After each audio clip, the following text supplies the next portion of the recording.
Nagbatuhan hanggang sa nauwi sa putukan ng magkainitan ng mga taga-suporta ng dalawang kandidato sa labas ng tanggapan ng COMELEC Sharif Aguac kaninang tanghali.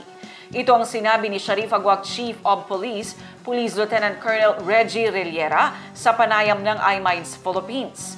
5 ang sugatan sa insidente at isang nasa critical na kondisyon. Idetalye mo, Naphtali Bendol.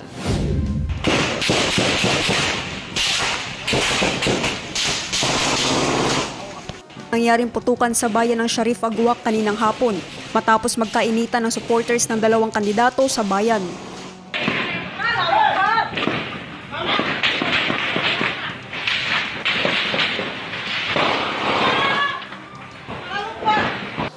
Sa labas, nagkaroon ng commotion and then nung i-verify ng ating troops from the PNP at saka AP, nagkaroon ng putukan sa labas.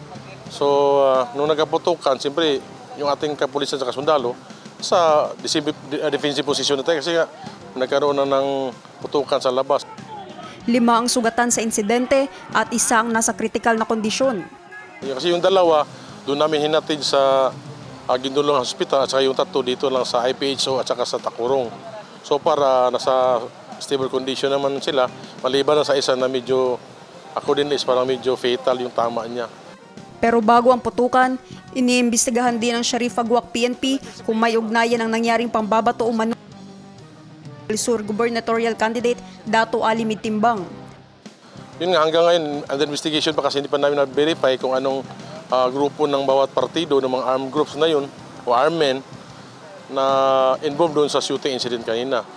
Isa sa mga factor din yun kasi umaga din nangyari yun, pagdaan ng convoy, advance convoy ni Gob. Pero baka isa sa mga faktor yun, kaya nagkainitan ito mga supporters natin.